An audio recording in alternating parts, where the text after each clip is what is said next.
네, 여러분 안녕하십니까. 지난 시간에 오다 노부나가에 관한 얘기를 들었는데요. 오늘도 역시 같은 얘기 손님 홍화상 작가 나오셨습니다. 자, 오늘은 풍신수길, 네. 우리하고 원한도 많은 도요토 히데요시 얘기를 좀 들려주세요. 출생 과정부터. 네. 그 풍신수길은 이제 일본 사람들 표현으로 산와족 출신이라고 그러는데요. 쉽게 얘기하면은 그 산속에 살면서 대나무 쪼개가지고 그 바구니도 만들고 이런 장사하는 사람의 아들이다. 또 나무 땅도 많이 패고 그거 장사도 했고. 그러니까 일본 역사에서 지방 성주들은 이틀만 연구하면 그 일대 조상까지 다 찾을 수 있어요. 일본이 그 족보학이 아주 발달한 나라라. 근데 풍신수길은 지 아버지 이름까지 나오는데, 그러니까 지 아버지가 바로 이제 그 바구니 장사했던 사람이죠. 근데 그 할아버지는 나오질 않아요. 그러니까 일본 학자들도 미스테리라고 생각하는데, 일본의 야사에 따르면 풍신수길 할아버지는 본명이 이죽산이다. 그리고 한반도에 살았고, 살았다는 고향은 경남 하동군 진교면일 것이다. 라고 지금 추정을 하고 있습니다. 그러니까 일본에 건너온 지 얼마 안 돼서 먹고 살 길이 없으니까 나무단 장사를 하고 그러다가 이제 바늘 장사에서 이제 출세를 하게 됐다. 오다 노부나가의 이제 신분으로 들어가서요. 그런데 그 한국 사람 후예라는 얘기는 저는 별로 들어보지 못했는데 그렇게 어느 정도 객관적으로 검증이 된 건가요? 저는 그게 일부 맞는 게 풍신수길이가 가토 기요마사한테 그 막사발을 구해갖고 자기한테 보내라고 하거든요. 가등청정이? 가등청정이가 막사발을 경남 하동군 진교면 걸 갖다 보냈습니다. 그걸 보고 감탄을 했다는데 왜 그 하동에 가면 그런 게 있다고 찍어서 얘기를 했느냐. 그러면 이게 자기 고향하고 무슨 관계가 있지 않겠냐. 그래서 그 막사발이 뭐 지금 뭐 기아집 뭐 두 채 값이라고 그러는데 실제는 그렇게 비싸진 않고요. 그 막사발을 애지중지했다는 건 맞는 것 같습니다. 그런데 왜 꼭 집어서 막사발을 그렇게 했다는 게 좀 굉장히 의문이 있다는 거죠. 근데 어떻게 해서 이렇게 고속 승진해서 오다 노부나가의 그 총에 받게 됐습니까? 첫 번째는요, 그 풍신수길이는 그 마당새로 들어갔다가 오다 노부나가의 견마잡이를 했거든요. 그러니까 그 유명한 사건으로 이제 오다 노부나가 겨울에 등청을 하려고 출근한 대돌에 섰는데 자기 신발이 없어져서 누가 내 신발을 감히 가져갔나라고 보고 있는데 부엌에서 어떤 놈이 막 뛰어나오더니 품속에서 신발을 내려놨잖아요.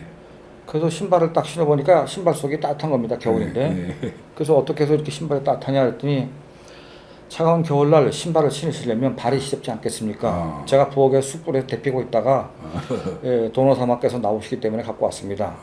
그래 네 이름이 뭐냐? 그랬더니 뭐 시바타 가스이라도 합니다. 이러니까 이름이 너무 복잡하니까 생긴 게 원숭이처럼 생겼다. 지금부터 사루, 원숭이가 되라. 일본말로 사루가 원숭이니까요. 그러면서 풍신수길이가 저놈이 누군지 모르는데 앞으로 큰 제목이 될 것 같다라고 생각을 했대요. 그리고 그로부터 한 2년 후에 견마잡이, 지 말을 끄는 견마잡이 시켰습니다. 그 아무한테 시키는 거 아니죠. 말이 날뛰어서 떨어지면 자기 척추 부러지면 죽으니까요. 그만큼 믿었다는 얘기죠. 대통령 자가용 운전수가 된 겁니다. 그래서 이제 그 다음에 출세가 오다가 어느 날 풍신수길이한테 저기 기후현에 가면 스노마타라는 데가 있는데 지금 거기에서 후보현을 차야 되는데 우리가 교두보가 없다. 성을 빨리 져야 된다. 시간이 없으니까 내가 너한테 성을 칠 시간을 3일 주마. 72시간.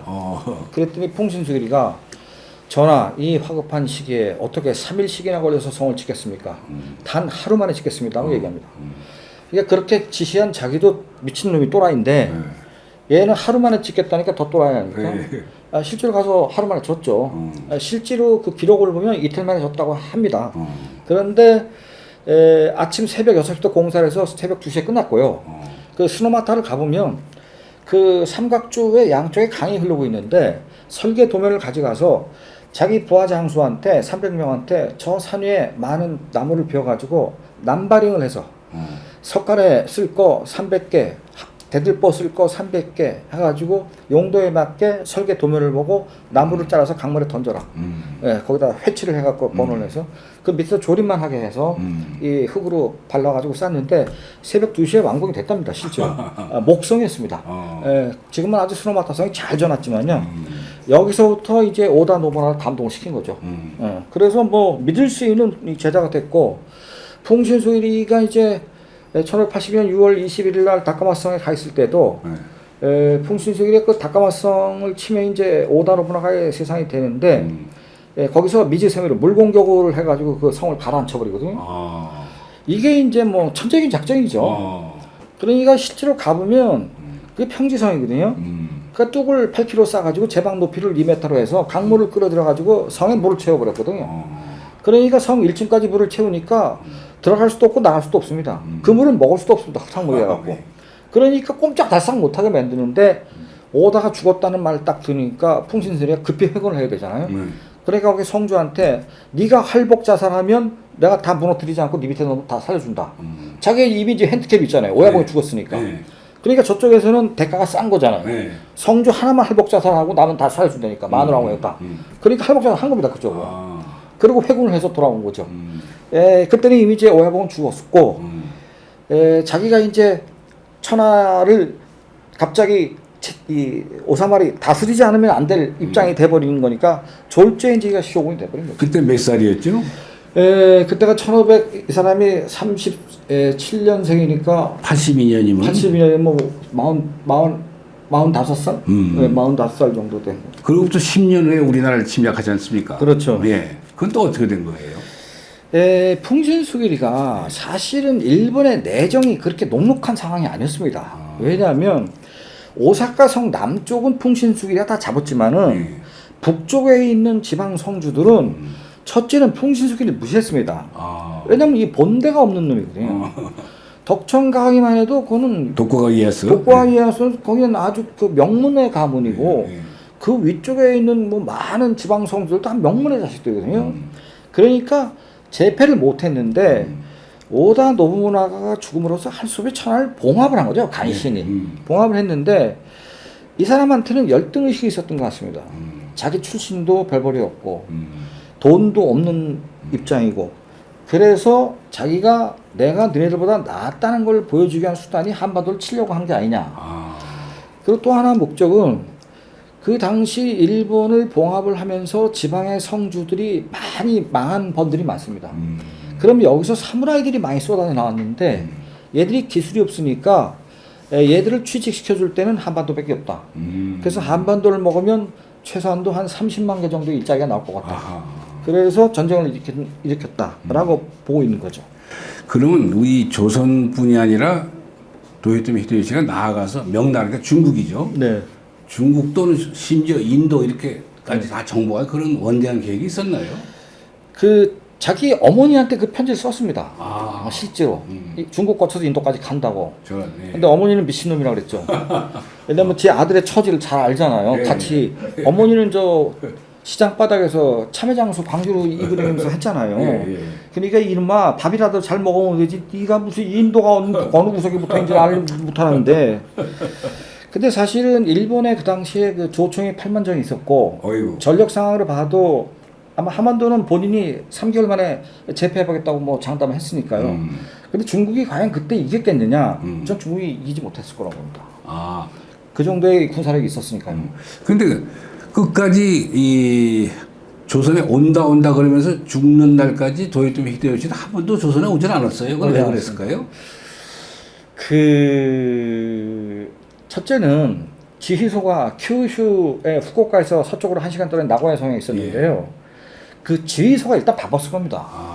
왜냐하면 그 남해안에서 벌어지고 있는 전투 상황을 그 나고야 성에 가 있다는 얘기는 속전속결로 알기 위해서 가 있었던 거거든요.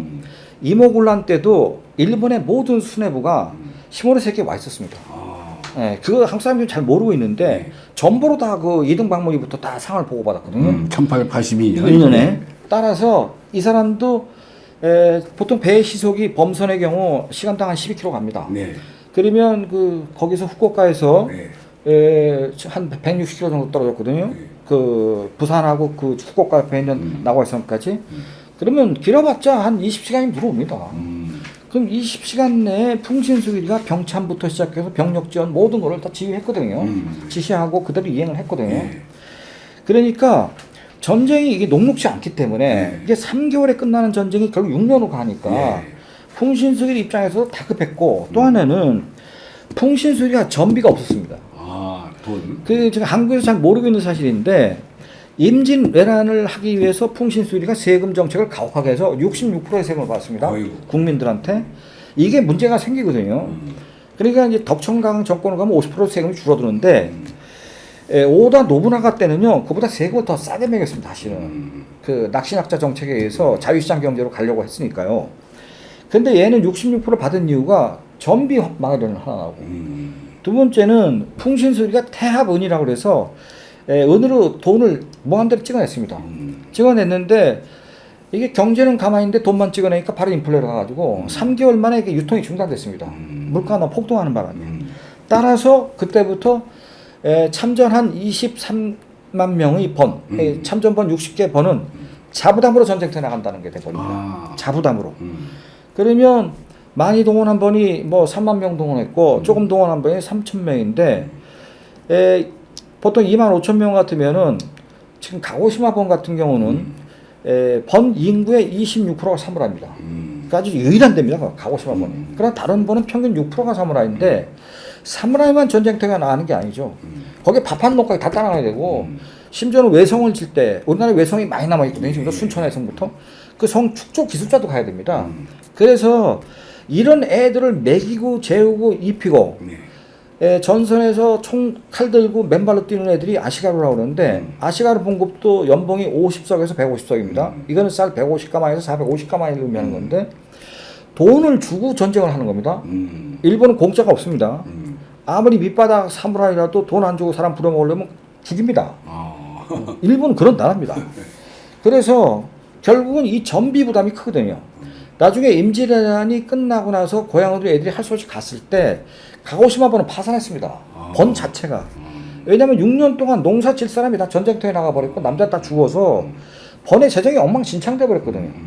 그래서 그 밑에 있는 사무라이 60가가 번 성주가 그 아시가루한테 봉급 줘야 되는데 봉급도 못 주고 하니까 내가 이 전쟁에서 이기면 나한테는 경기도를 하나 떼어주기로 한 건데 경기도 떼어주면 내가 여기서 번 돈 갖고 너네 봉급도 주고 다 하려고 그랬는데 이게 안 되니까 내가 책임을 지는데 내가 할복 자살하겠다. 그러니까 뭐? 돈 못 준다고 몸으로 때우겠다고 이렇게 나온 겁니다. 그게 일본입니다. 그게 우리하고 아는 거하고 틀립니다. 그러니까 결국은 사무라이들이 자기네들이 꼬불 쳐뒀던 돈을 빌려주고 100년 무이자로 갚는 조건으로 일단 가는 걸로 했습니다. 실제로 100년 동안 갚았습니다. 아유, 임진왜란이 그렇게 치렀는데 네. 근데 이제 좌우장을 소수행장하고 이제 가등청정을 내서 전쟁을 치르지 않습니까? 네. 그때 왜 도요토미 히데요시가 도쿠가 이에야스는 시키지 않았습니까? 선발군으로 보낸다든가 어떤 관계였습니까? 그거는 너구리의 계략인데요. 네. 예, 덕천강에게 이제 별명이 너구리 아닙니까? 사실은 봉합을 완전히 해서 덕천강에를 평정을 했으면 그냥 따라놔야 됩니다. 근데 평정을 못했잖아요. 덕천강에는 화해라는 겁니다. 그 화해 조건으로 자기 여동생을 보내거든요. 시집을 보냈습니다. 여동생 나이가 아사히 힘의 나이가 그때 44살이었습니다. 덕천강에 45살이고 덕천강에 그때 본부인도 있었고 뭐 출신도 많았습니다. 그런데 자기 여동생을 보내면서 그 여동생은 더군다나 결혼을 한 상태였는데 네. 이혼을 시켰어요. 강제로. 그리고 보냈습니다. 풍신수기한테? 예. 풍신수기가 덕천강한테 자기 여동생을. 아, 거꾸로. 그러니까 덕천강이가 그 여동생을 받는 걸 화해 조건으로 생각을 했고 단 나는 거기에 나갈기에는 지금 전쟁 상황이 나 북쪽하고 전쟁을 해서 너무 급한 게 많다. 동경 이북의 번들이 아직 재패를 못했으니까 내가 너하고 이제 매제하고 매부 처남지간이 됐으니까 네가 한 패밀리로서 나 저기 좀 정리 좀 할 테니까 네가 전쟁을 해라. 이게 이제 사돈관계가 돼버리니까 된 거죠.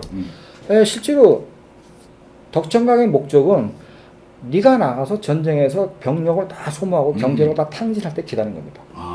그리고 그 사이에 얘는 북쪽에 있는 애들 다 굴복시켜가지고 무려 634만 석의 대명이 됩니다. 도쿠가 이에야스.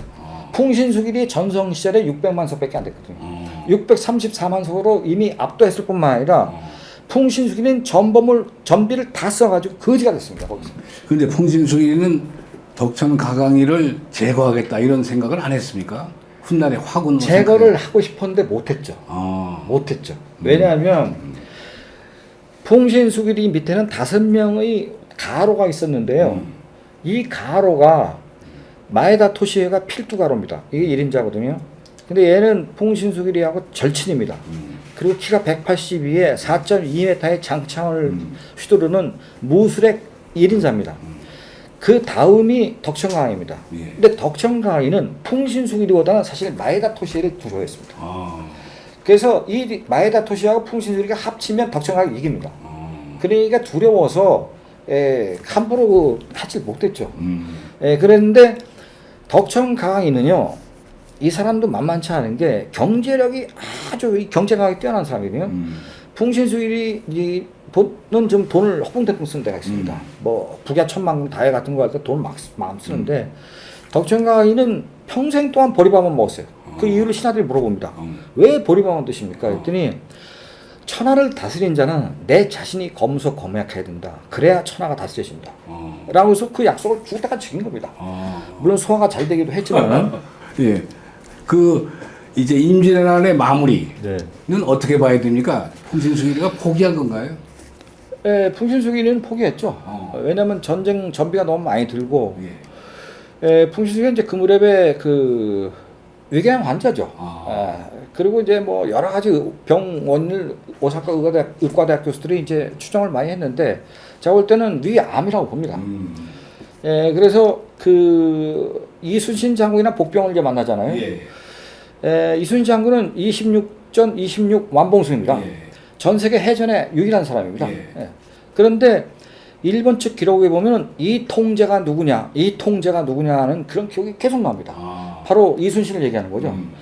그러면서 그 이순신의 병법에 이 사람은 똑같은 병법을 두 번 쓰지 않았습니다. 이순신 장군은. 모택동도 똑같은 병법을 두 번 쓰지 않았습니다. 그래서 오다 노부나가도 똑같은 병법을 두 번 쓰지 않았습니다. 그래서 그 일본군이 미리 작전을 세워서 대응을 할 수가 없습니다. 어떤 병법으로 나올지 모르기 때문에. 그래서 난중 일기를 읽어보면 바닷가에 오늘도 하루 종일 서 있었다 이런 말이 나오거든요. 이순신이? 그 이유는 뭐냐면 조수의 흐름의 간만과 시간의 변화를 본 겁니다. 조수가 시에 따라서. 실제로 그 등대에 가서 제가 하룻밤 잡았는데요. 가덕도 등대에서 보면 이 앞에 있는 흙탕물은 낙동강물입니다. 그 뒤쪽에 있는 블루물은 그 대마도 해협을 흐르는 구로시오 해류입니다. 그 저쪽에 뒤는 디프 블루는 태평양물입니다. 이렇게 물이 혼재해서 흐르고 있습니다. 이순신 장군은 그 물의 흐름과 조수 간만의 차이와 시간의 변화를 읽은 겁니다. 거기에 따라서 작전을 구사한 거죠. 그러니까 이순신 장군은 과학적이었습니다. 굉장히. 그래서 결국은 이순신 장군한테 너무 치니까 결국은 이 사람이 나중에 이제 죽기 한 달 전쯤에 마지막 잔치를 혼자서 뻐근하게 합니다. 고태사란절에서 벚꽃놀이를 했는데 궁녀를 1,100명을 부르고 자기 혼자서 궁녀가 따라주는 술을 먹고 이거는 이제 낙담했다는 겁니다. 끝났다는 걸 알아서 궁녀 1,100명을 혼자 데리고 술 먹는 그런 이상한 인간 아닙니까? 그리고 술이 취해가지고 돌계단을 내려오다가 거기서 헛발을 뒤져갖고 굴러 떨어져서 그로부터 얼마 있다 죽었거든요. 이 얘기는 체력도 다했고 정신력도 다했다 라는 얘기가 됩니다. 어차피 그 사람도 사람이니까 자기 직계 후에 자식들에 대한 걱정을 했을 텐데요. 했죠. 어마어마하게 했습니다. 그래서 병석에 누워서 부하들을 그 덕천강에 딱 부르잖아요. 5대 가로를 다 불러갖고 일본말로 혈판이라고 그러는데 피로 맹세하는 걸 쓰게 했잖아요. 내가 죽어도 그 아들 히데요리에게 죽을 때까지 충성을 다한다 라고 서약서를 받았죠. 그렇지만 덕천강에는 전혀 그렇게 생각하지 않았죠. 네, 그럼 여기서 풍신수길 얘기를 마무리 짓고 또 다음 시간에는 홍화상 작가로부터 마지막 편 독후가와 이해했을 얘기를 듣겠습니다. 감사합니다. 감사합니다.